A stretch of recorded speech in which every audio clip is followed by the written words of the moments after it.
WhatsApp everyone, myself Vishesh Manwadi camera. आज के इस वाले वीडियो पे मैं genesis of the battle god का चैप्टर्स को एक्सप्लेन करने वाला हूँ। आई होप आप लोगों को ये एक्सप्लेनेशन अच्छा लगेगा। तो चलिए बिना किसी देर के शुरू करते हैं आज का वीडियो। याशाफ्ता भी उन सबको पूछ लेता है कि उन लोगों ने तो पहला मूव को चला है ना यहाँ पे, तो ये सब कुछ वो सेल्फ डिफेंस में ही कर रहा है। उस गैंग के जितने सारे मेंबर्स थे वो तो याशा के ये बिहेवियर को देख के बहुत ज्यादा गुस्सा हो जाते हैं। एक मेंबर तब यहाँ पे कहता है कि वो सब यहाँ पे इस लड़के के जैसे डर रहे हैं क्या, ये सिर्फ एक अकेला लड़का है, उन लोगों को डायरेक्टली इसके ऊपर चर्च करना चाहिए।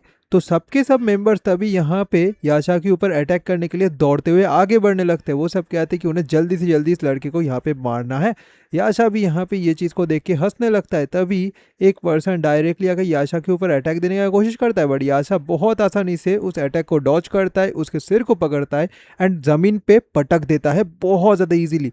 एंड इस वजह से जो जमीन था ना वो भी लगभग टूट गया था। एक और पर्सन गुस्से में याशा के ऊपर खुद के नाइफ से अटैक करता है, बट याशा उस वाले अटैक को भी बहुत आसानी से डॉज कर जाता है एंड उसे भी उसके फेस को पकड़ते हुए डायरेक्टली दूसरे कुछ मेंबर्स के ऊपर फेंक देता है एंड उन सब के साथ टकराते हुए वो सबके सब दूर जाके गिरते हैं। कुछ गैंग मेंबर्स तो यहाँ पे बैठे हुए थे, वो इस फाइट को देख के थोड़ा सा अलर्ट हो जाते हैं एंड कहते हैं यहाँ पे चल क्या रहा है। तभी एक मेंबर कहता है कि शायद से कोई यहाँ पे हैवी क्रिएट करने का कोशिश कर रहा है। सच में ये एरिया तो बहुत ज्यादा नॉइजी हो चुका है। अब इस एरिया का एक बॉस तभी खुद के एक सबऑर्डिनेट को ऑर्डर देता है पूरे के पूरे प्रॉब्लम को जल्दी से जल्दी सॉल्व करने के लिए। वो सबऑर्डिनेट भी यहाँ पे खुद के बॉस के ऑर्डर को मान के वहाँ पे जाने लगता है। याशा भी उस आदमी को यहाँ पे देखते हुए सोचता है देखने से ऐसे लग रहा है ये आदमी थोड़ा सा टफ गाय है। अभी वो आदमी डायरेक्टली वहां पे चला जाता है एंड पूरे के पूरे एरिया को देखने लगता है। यहाँ पे याशा बहुत सारे इंज्योर्ड गैंग मेंबर्स के ऊपर खड़ा हुआ था, वो सब के सब यहाँ पे इंज्योर्ड थे। वो मेंबर भी तभी याशा को पूछ लेता है कि वो कौन है एंड उसने ये सब क्यों किया है। वो भी इस पूरे के पूरे इंसिडेंट को देख के बहुत ज्यादा हैरान हो गया था। याशा कहता है वो एक पासिंग वाइज सिविलियन है, ये एरिया बहुत ज्यादा नॉइजी हो रहा था, इसी वजह से वो यहाँ पे आया है इस एरिया को चेक करने के लिए। तभी वो आदमी गुस्से में यहाँ पे याशा को कहता है इतना ज्यादा कॉकी बिहेव ना करने के लिए, उसने सिर्फ और सिर्फ उनके अंडरलिंग्स को ही यहाँ पे मार गिराया है। वो तभी याशा के ऊपर अटैक करने के लिए आगे बढ़ता है। वो यहाँ पे याशा को कहता है कि वो अगर यहाँ पे जिंदा रहना चाहता है तो उसे यहाँ से चले जाना चाहिए था पहले ही। वो एक जोरदार पंच याशा के ऊपर मारता है, बट याशा उस वाले पंच को भी इजीली ब्लॉक करता है एंड एक पावरफुल किक उस वाले आदमी के ऊपर मारता है एंड ये किक इतना ज्यादा पावरफुल था कि वो आदमी का हालत वहीं पे खराब हो जाता है। याशा फिर उसके सिर को पकड़ता है एंड खुद के पंच को रेडी करके एक जोरदार पंच उसके ऊपर मारता है एंड ये पंच इतना ज्यादा पावरफुल था कि वो आदमी पीछे जाके डायरेक्टली एक दीवार के साथ टकराता है। कुछ मेंबर्स तब भी यहाँ पे बचे हुए थे जो इस पूरे के पूरे इंसिडेंट को ही देख रहे थे। वो तभी एक दूसरे के साथ बात करके पूछते कि ये लड़का असलियत पे कौन है। तभी एक मेंबर याशा को देख के थोड़ा सा घबराया हुआ होता है, बट फिर भी वो बहुत ज्यादा गुस्सा था। वो याशा को कहता है कि उसका हिम्मत कैसे हुआ। बाकी सारे लोग खुद के अल्कोहल का जो बॉटल्स था उन सबको पकड़ के याशा के ऊपर अटैक करने के लिए आगे बढ़ जाता है, बट याशा के लिए इन सबको मारना तो बहुत ज्यादा ईजी था। वो बहुत ज़्यादा स्पीड से इन सारे के सारे मेंबर्स को एक एक पंच से ही वहाँ पे बेहोश कर देता है एंड इस फाइट को यहीं पे ख़त्म कर देता है। याशा तभी इधर उधर देख रहा था, तभी उसे गाड़ी दिखाई देता है जिसे वही पर्सन जिसको उसने टारगेट किया था वो स्टार्ट कर दिया था। वो यहाँ से भागने का कोशिश कर रहा था, तभी वो आदमी याशा को देख के घबराया हुआ होता है एंड डायरेक्टली खुद के गाड़ी को याशा के तरफ ही बहुत ज्यादा स्पीड से चलाने लगता है। वो यहाँ पे याशा को कार से टकराते हुए मारना चाहता था। याशा के सामने वो गाड़ी बहुत ज्यादा तेजी से आ जाता है, बट यहाँ पे याशा खुद के सुपरनेचुरल पावर्स को यूज करते हुए उस वाले गाड़ी को खुद के बॉडी से ही रोक देता है एंड खुद के पैर से पूरे के पूरे गाड़ी का फ्रंट जो सेक्शन था उसे तोड़ देता है। जो पर्सन था वो डायरेक्टली गाड़ी का जो विंडशील्ड था वहां पे जाके टकराता है एंड याशा फिर खुद के हाथों से उस पर्सन को गाड़ी से बाहर निकालता है एंड उसे रास्ते पे फेंक देता है। वो पर्सन तो यहाँ पे याशा को सॉरी कह रहा था, याशा को रिक्वेस्ट कर रहा था उसे यहाँ पे छोड़ देने के लिए। याशा भी ईविल से स्माइल देते हुए कहता है उसे इतना ज्यादा वॉरिड फील नहीं करना चाहिए, वो यहाँ पे उसे मारेगा नहीं। तभी हम लोग देख पाते हैं कि जो लड़की को क्या आदमी बदतमीजी कर रहा था वो लड़की यहाँ पे जाग जाती है। लड़की यहाँ पे इधर उधर देखते हुए कहती है कि ये जगह असलियत पे कौन सा है। याशा भी उस लड़की को देख के कहती है कि फाइनली वो जाग चुकी है। लड़की भी याशा को पूछ रही थी कि वो कौन है। याशा उस लड़की को सीरियस होते हुए कहता है कि उसे वहीं पे अभी क्वाइटली बैठे रहना चाहिए, ये जो पूरा का पूरा इंसिडेंट है ना ये बहुत जल्दी अभी खत्म हो जाएगा। अब जो आदमी था ना वो याशा को देख के बहुत ज्यादा डरा हुआ था। याशा था अभी येजुके कुन मतलब इस आदमी को कहता है उसके फोन को उसे हैंड ओवर करने के लिए। येजुके कुन भी यहाँ पे हाँ कहता है। याशा था अभी हंसते हुए येजुके को पूछ रहे थे कि उसका पूरा नाम येजुके मेइडा है ना। येजुके भी यहाँ पे हाँ कहता है। याशा था अभी येजुके को पूछ लेता है कि उसका फादर क्या करता है। याशा खुद के मन में ही सोच रहा था कि वो ये सारे चीजों को एक स्टेपिंग स्टोन की तरह यूज करके और ज्यादा इंसिडेंट का जो जो डीपर सीक्रेट्स है ना उन सबको बाहर निकालना चाहता है। जुके तभी यहाँ पे कहता है कि वो नेशनल पार्लियामेंट का एक मेंबर है।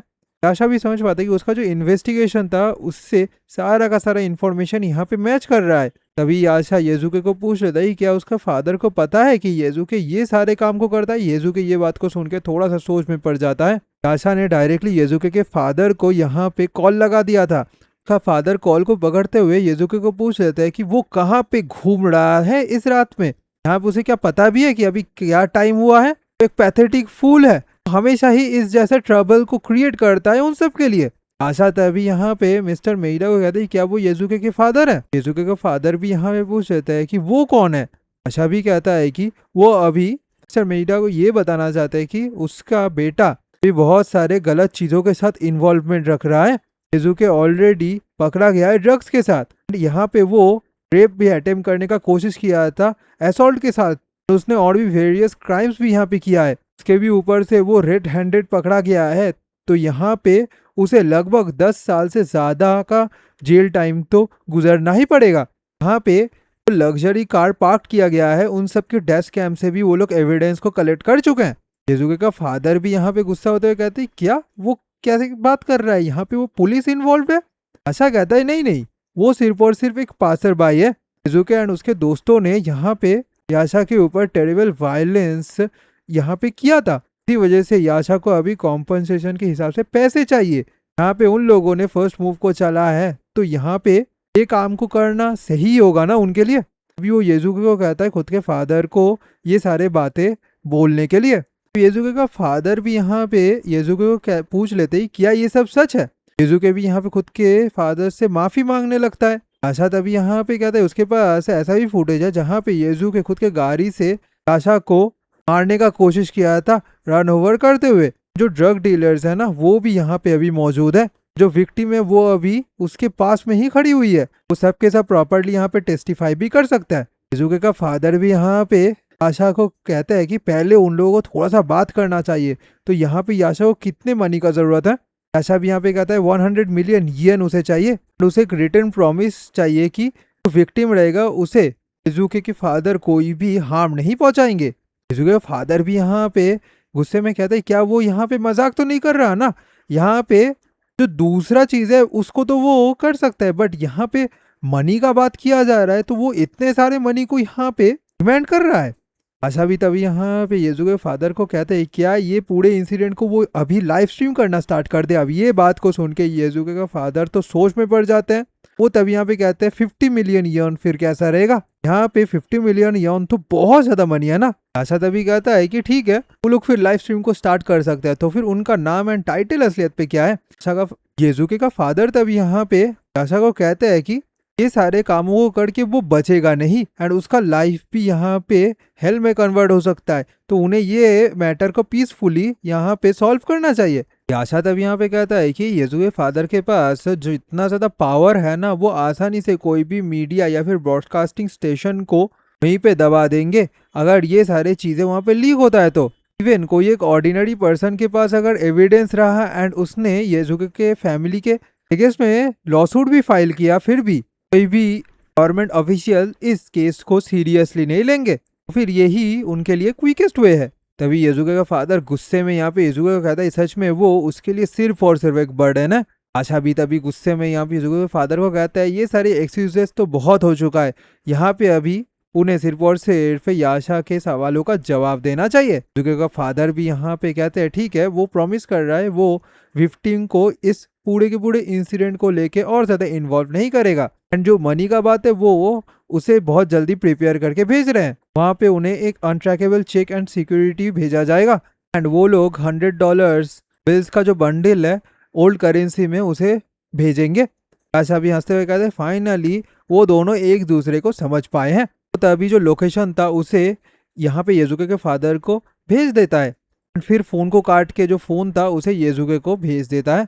आशा तभी उस लड़की के पास आ जाती है एंड लड़की को कहता है कि वो सॉरी मांग रहा है बिकॉज उसने बहुत टाइम तक उसे वेट करवाया। यहाँ पे उसे पता है कि वो अभी घर में लौटना चाहती है, बट अभी वो अगर घर में लौट गई तो इन जैसे नाइटमेयर से वो हमेशा के लिए हॉन्टेड की जाएगी। यहाँ पे अगर ये डर को ही उन्हें मिटाना है तो जो सोर्स है उसे ही उन्हें एलिमिनेट कर देना पड़ेगा। इसी वजह से जो भी आज हुआ है उन सबको वो आज ही रिजॉल्व करना चाहता है।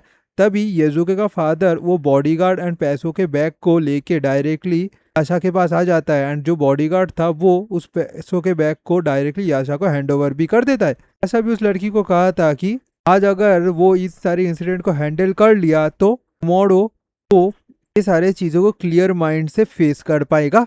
तभी उस पैसों के बैग को वो डायरेक्टली उस लड़की को दे देता है। अब ये चीज़ को देख के यहाँ पे वो लड़की भी बहुत ज़्यादा हैरान हो जाती है। लड़की भी यहाँ पे याशा को पूछती क्या सच में उसने वो बैग को उसे दे दिया है।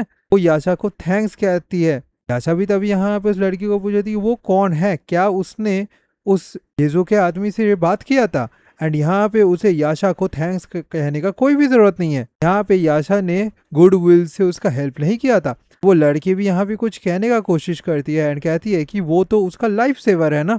याशा भी कहता है लाइफ सेवर नहीं, वो तो सिर्फ और सिर्फ एक पासिंग थग है, बट उसे अभी ये सारी चीज़ों को भूल जाना चाहिए। तभी हम लोग येजुके के फादर को देख पाते हैं जो बहुत ज़्यादा गुस्सा था। येजुके का फादर बहुत ज़्यादा गुस्से में कहता है कि वो ये सारे चीज़ों को साइड में छोड़ नहीं सकता। यहाँ पे वो इस तरीके से उस लड़के को छोड़ेगा नहीं। यहाँ पे उसका जो पॉलिटिकल कैरियर है ना वो इस वजह से थ्रेटन भी हो सकता है। तभी वो यूगो मिजोकामी को कॉल लगाता है। मिजोकामी डायरेक्टली सेंसी यानी कि येजुके के फादर को पूछ लेते हैं कि वो अभी कॉल क्यों किया है। येजुके का फादर भी अभी कहता है कि वो अभी एक आदमी को मारना चाहता है। यहाँ पे मिजोकामी कोई भी नेसेसरी मीन्स को यूज कर सकता है एंड उस आदमी को अगर वो मार डालता है तो उसे 50 मिलियन यॉन कैश में मिलेगा। मिजोकामी तभी यहाँ पे कहता है कि क्या कोई थग ने यहाँ पे उसके साथ फाइट लेने का कोशिश किया है। यहाँ पे वो इस बारे में और ज्यादा जानना चाहता है। तभी मिजोकामी पूरे के पूरे इंसिडेंट को सुन के हंसने लगता है। तभी हम लोग एक ऑर्गेनाइजेशन को देख पाते हैं जो यहाँ पे याशा का जो वीडियो था ना उसे ही वो लोग देख रहे थे। यहाँ पे एक लड़की तभी कहती है कि याशा ने खुद के दम पे अड़े के सारे पैसेंजर्स को यहाँ पे रेस्क्यू किया था। एक आदमी फिर उनसे आपको पूछे थी क्या सच में ये वही है। तो इमेज क्वालिटी है ये बहुत ज्यादा पुअर है, वो लोग कोई गलती भी यहाँ पे कर सकते हैं ना। फिर एक और गोल्डन हेयर लड़की कहता है कि ये वही फेस है एंड उसका मूवमेंट भी बिल्कुल सेम है, ये डेफिनेटली याशा ही है। यहाँ पे उसके भी ऊपर से याशा के पास वही यूनिक ऑरा है, तो अब भी इस यूनिक ऑरा को याद करके रखी है। अभी एक और आदमी यहाँ पे कहता है कि ये क्या हुआ। वो बहुत ज्यादा गुस्सा हो जाता है, टेबल पे खुद के हाथ को पटकते हुए कहता है कि उसे तो बैटलफील्ड में मर जाना चाहिए था ना। यहाँ पे वो कैसे इस तरीके से कम बैक कर पाया है। एक और रेड हेयर लड़की तभी सीरियस होते हुए कहती है कि उन्हें इस तरीके से पैनिक शो नहीं करना चाहिए। यहाँ पे वो लोग इसी वजह से गैदर हुए हैं इससे वो इस पूरी के पूरी इंसिडेंट को लेके जो फ्यूचर काउंटर मेजर्स है उन सबको डिस्कस कर पाए। तो आदमी कहता है कि हाँ इन सारी चीज़ों को अगर वो के को रिपोर्ट भी करेंगे फिर भी ये सब पॉइंटलेस ही होगा। यहाँ पे उन्हें खुद के दम पे इन सारी चीज़ों को हैंडल करना होगा। तभी वो रेड हेयर लड़की यहाँ पे एक आदमी को कहता है कि इस पॉइंट ऑफ टाइम पे वो खुद के फोन से क्यों बात कर रहा है। अभी हम लोग समझ पाते हैं ये आदमी और कोई नहीं मिजोकामी है। मिजोकामी तभी यहाँ पे कहता है कि उसे अभी किसी को भेजना पड़ेगा मेइडा के प्लेस में। अपेरेंटली उसका लड़का कोई एक ठग के साथ यहाँ पे टैंगल्ड हुआ है। ये असलियत पे सबके सब 7 स्टार सोसाइटी के मेंबर्स थे। तभी एक आदमी मिजोकामी को पूछ लेता है कि अब से 7 स्टार सोसाइटी के मेंबर्स यहाँ पे दूसरों के बच्चों के गलतियों को क्लियर करने लग गए। उन्हें अभी ये सारे चैटिंग को बंद करके उनके मेन टॉपिक के ऊपर बात करना चाहिए। तभी वो लोग कहते हैं कि अभी याशा का नेक्स्ट मूव क्या होगा। गॉड आदमी कहता है कि उसे कोई भी आइडिया नहीं है कि उसका नेक्स्ट मूव क्या होगा, बट याशा का जो पर्सनैलिटी है ना, वो अभी 7 स्टार सोसाइटी के हेडक्वार्टर के ऊपर अटैक करने के लिए आ ही रहा होगा। अभी वो गोल्डन हेयर लड़की भी यहाँ पे कहती है कि याशा कोई रेकलेस फूल नहीं है, वो तभी खुद की उंगलियों को काटने लगती है। यहाँ पे हम लोग देख पाते हैं कि उसके उंगली से ब्लड भी निकल रहा था। लड़की यहाँ पे कहती है इस हाय से याशा एलाइज का ढूंढने का कोशिश कर रहा है जिससे वो उन सबको काउंटर कर पाए। यहाँ पे वो बहुत सारे स्ट्रॉन्ग एंड क्रेजी एलाइज को ढूंढेगा जरूर से। तभी हम लोग याशा को देख पाते हैं। अब यहाँ पे याशा को के साथ मुलाकात करने के लिए मियारा आ जाती है। याशा भी खुद के अपार्टमेंट के डोर को खोलता है एंड मियारा को देख के थोड़ा सा सोच में पड़ जाता है। मियारा भी यहाँ पे कहती कि फाइनली उन दोनों का मुलाकात फिर से हो चुका है। याशा भी मियारा को पूछ लेता है कि उसे कैसे याशा के इस प्लेस के बारे में पता चला है। मियारा भी कहती कि इससे पहले वो बहुत बार इस जगह पे आया है, बट हमेशा ही याशा कहीं ना कहीं पे चला जाता है। याशा भी कहता है कि ठीक है, तो वो अभी क्यों यहाँ पे आया है। यहाँ पे अगर वो इंटरव्यू लेने के लिए आई है तो अभी याशा कोई भी इंटरव्यू देने के लिए इंटरेस्टेड नहीं है। अब मियारा भी कहती कि नहीं नहीं, ये उसके लिए नहीं है। मियारा तभी यहाँ पे सोचने लगती है कि एज ए रिपोर्टर की तरह उसने ऐसे बहुत सारे झूठ बातों को कहा है जो सब कुछ को वो भी नहीं करता, बट इस बार वो याशा को जेन्युइनली थैंक्स कहती है। याशा भी ये सारे चीज को सुन के थोड़ा सा सोच में पड़ जाता है। अब मियारा भी अभी थोड़ा सा सड़मा जाती है।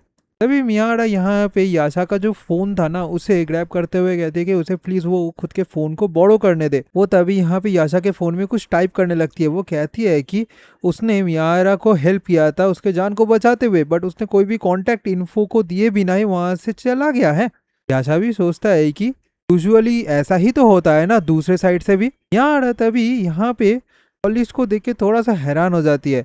वो तभी यहाँ पे कहती है ये सब कुछ कैटेगराइज किया गया है ग्रुप्स के साथ। वो तभी देख पाती है कि हु माई कॉलम का एक मैसेज को। अब ये चीज को वो देख के बहुत ज्यादा हैरान हो जाती है। नाडा भी कहती है कि ये तो बहुत ज्यादा अनयूजुअल वे है ये सब कुछ को कैटेगराइज करने का। उसे समझ आ चुका है कि ग्रुप में आंसर करना बहुत ज्यादा मुश्किल होता है, बट यहाँ पे make a call and answer A call in दोनों ग्रुप का डिफरेंस क्या है। क्या ये इसीलिए है कि वो खुद से कॉल करेगा या नहीं उसके ऊपर डिपेंड करता है। याशा कहता है नहीं, यहाँ पे ऐसा भी हो सकता है कि कोई और पर्सन उसके तरफ रीच करने का कोशिश कर रहा है पहले यहाँ पे याशा को कॉल करके। नाड़ा भी याशा को पूछे इसका मतलब यही है कि सबके सब बहुत ज्यादा इंपॉर्टेंट पर्सन है। हाँ, याशा भी अभी सोच में पड़ जाता है। नाड़ा भी थोड़ा सा यहाँ पे परेशान हो जाती है एंड कहती है कि हाँ, जो लोग आंसर करते हैं कॉल्स को वो सब तो ऑपोजिट ही होता है। मियारा सोच में पड़ जाती है कहती है ये शायद से इनसेंसिटिव क्वेश्चन था उसके तरफ से। याशा भी कहता है नहीं, ऐसा बात नहीं है, इसका मतलब यही है कि तो यहाँ पे एक ऐसे पर्सन को आंसर देना ही पड़ेगा जिसे वो कभी रिफ्यूज नहीं कर सकता। मियारा तभी यहाँ पे याशा को पूछती है कि क्या वो उनका जो रजिस्ट्रेशन है उसे अपडेट कर दे। याशा भी कहता है नहीं, ठीक ही है। यहाँ पे अगर वो लोग उन सारे पर्सन के कॉल को आंसर नहीं करेंगे जो खुद के मेहनत को दिखाते हुए यहाँ पे उसे विजिट करने के लिए आए हैं, तो ये उनके लिए ही बहुत ज्यादा बड़ा प्रॉब्लम क्रिएट कर सकता है। मियारा तभी यहाँ पे याशा की तरफ देखने लगती है और कहती है जब याशा इस तरीके से हंसता है तो वो बहुत ज्यादा डिफरेंट पर्सन दिखाई देता है। मियारा तभी याशा को पूछ लेती है कि उसने याशा को हेल्प किया है तो क्यों ना वो लोग अभी एक कॉफी पीने चले, ये एक थैंक्स ट्रीट रहेगा उसके तरफ से। तभी याशा एंड मियारा दोनों ही एक कॉफी स्टोर पे चले जाते हैं एंड वहाँ पे कॉफी पीने लगता है। वो दोनों एक दूसरे के साथ बहुत अच्छे तरीके से बात करने लगता है। तभी हम लोग एक पर्सन को देख पाते हैं जो उस कॉफी स्टोर के बाहर ही आशा को देख रहा था। वो पर्सन यहाँ पे कहता है ये कितना ज्यादा ग्रेट वर्ल्ड है ना। अगर वो लोग सोचे तो यहाँ पे एक ठग एक लड़की के साथ फ्लर्ट करने का कोशिश कर रहा है। वो पर्सन तो याशा को देख के हंसने लगता है। तभी याशा मियारा को एक टैक्सी में बिठा देता है। मियारा भी यहाँ पे खुश होते हुए कहती है कि वो उसके साथ टच में रहेगी। मियारा तभी टैक्सी में बैठ के बहुत ज्यादा खुश हो जाती है, सोचती है कि फाइनली वो खुद के सेवियर को थैंक्स कह पाई है एंड उसे कॉफी ट्रीट भी दिया है। वो लोग एक दूसरे के साथ बात किए हैं एंड थोड़ा सा टाइम भी स्पेंड किया है। तभी वो थोड़ा सा सोच में पड़ जाती है, फिर सोचती है कि क्या ये एक डेट नहीं है। तभी वो क्रेजीली टैक्सी के अंदर बिहेव करने लगती है। टैक्सी ड्राइवर था वो भी मियारा के इस हरकतों को देख के थोड़ा सा परेशान हो जाता है एंड सोचता है कि वो फिर से एक वियर्ड ड्राइवर कस्टमर को यहाँ पे खुद के टैक्सी में बिठा लिया है। तभी वो मियारा को थोड़ा सा संभालने का कोशिश करने लगता है। याशा भी उस टैक्सी को जाते हुए देख रहा था। याशा भी तभी यहाँ पे कहता है कि उस टाइम से उसे थोड़ा सा स्ट्रेंज फीलिंग तो यहाँ पे आ रहा था। वो तभी खुद के पीछे खड़े हुए उन सारे पर्सन्स को पूछ रहे थे कि वो लोग कौन है। अब जो आदमी यहाँ पे आया था वो याशा को कहते हैं कि उसे ज्यादा घबराना नहीं चाहिए, वो लोग बिल्कुल भी सस्पिशियस नहीं है, वो लोग सिर्फ और सिर्फ इन्वेस्टिगेटिव एजेंसी से आए हुए हैं। तभी वो खुद के कार्ड को याशा को देता है। वो पर्सन यहाँ पे याशा को कहते हैं कि उन्हें एक रिपोर्ट मिला था कि एक स्टूडेंट को किसी ने असॉल्ट किया था टारगेट करके। यहाँ पे वो लोग सिर्फ और सिर्फ याशा के कोऑपरेशन को चाहते हैं। याशा भी तभी उस कार्ड को रिसीव करते हुए हंसने लगता है एंड कहता है ये तो बहुत ज़्यादा टेरेबल न्यूज़ है, ऑफकोर्स वो यहाँ पे कोऑपरेट ज़रूर से करेगा। अभी वो आदमी यहाँ पे याशा को कहता है ये बहुत ज़्यादा हेनियस क्राइम था, यहाँ पे स्टूडेंट को यहाँ पे अटैक किया गया था, उसने ऐसा कहा था कि सडनली उसे कोई एक चीज़ से स्टक किया गया है। याशा भी तभी यहाँ पे कहता है शायद से वो स्टूडेंट ने ऐसा कुछ किया ही होगा जिस वजह से उसे ये सब कुछ डिजर्विंगली ही मिला है। उसके भी ऊपर से उसने खुद के मनी एंड लैकीज को यूज किया है खुद को एक विक्टिम की तरह पेंट करने के लिए। वो आदमी यहाँ पे याशा को कहता है कि इस केस के रिगार्डिंग यहाँ पे कुछ गुड न्यूज़ है एंड कुछ बैड न्यूज़, वो क्या इन दोनों को सुनना चाहता है। यहाँ पे अगर गुड न्यूज़ का बात किया जाए तो उनका जो क्लाइंट है उन्होंने इंस्ट्रक्ट किया था परपेट्रेटर है उसे ना मारने के लिए। एंड जो बुरा न्यूज़ है उसका जो एनोइंग चैटिंग है ना वो सब कुछ उसके नर्व में पहुंचा था। अभी वो आदमी एक गन को बाहर निकाल के डायरेक्टली याशा की तरफ पॉइंट कर देता है। याशा भी तभी उस आदमी को कहता है कि वो सिर्फ एक ही सवाल को उसे पूछना चाहता है। वो आदमी भी यहाँ पे कहता है ठीक है वो क्या पूछना चाहता है यहाँ पे। याशा तभी यहाँ पे उस आदमी को पूछता है क्या उसने खुद के क्लाइंट को रिपोर्ट किया, क्या उसने याशा को यहाँ पे कैप्चर कर लिया है। वो आदमी भी फिर हंसने लगता है और कहता है नहीं अभी तक तो उसने ये काम को नहीं किया है, वो पहले याशा को मारेगा फिर वो रिपोर्ट करेगा। याशा भी तभी यहाँ पे हंसने लगता है एंड खुश होते हुए कहता है ये तो बहुत ज़्यादा कॉन्वीनियंट है। वो खुद के पावर्स को एक्टिवेट कर लेता है। अब वो आदमी भी इस चीज़ को देख के घबरा जाता है एंड कहता है ये आदमी तो अभी वो याशा के तरफ डायरेक्टली फायर कर देता है। बट याशा खुद के स्पीड को यूज़ करते हुए उन सारे के सारे बुलेट्स को बहुत ज़्यादा इजीली डॉच कर लेता है एंड उस आदमी के बहुत ज़्यादा करीब भी आ जाता है। वो आदमी ही कहता है ये तो बहुत ज़्यादा गलत सिचुएशन है। वो तभी याशा की तरफ एक पंच मारने का कोशिश करता है बट याशा उसके कॉलर को पकड़ते हुए उसे डायरेक्टली झटकते हुए दूर जाके फेंकता है। अब बाकी जितने सारे सबऑर्डिनेट्स थे उस आदमी के वो सब भी ये चीज़ को देख पाते हैं एंड वो भी गुस्सा हो जाते हैं एंड खुद के नाइफ्स एंड वेपन्स को बाहर निकाल लाते हैं एंड गुस्से में डायरेक्टली याशा की तरफ अटैक करने के लिए आगे बढ़ने लगते हैं। याशा भी उन सब को देखता है एंड बहुत ज़्यादा ईजीली उनसे को सबड्यू करते हुए पीटने लगता है।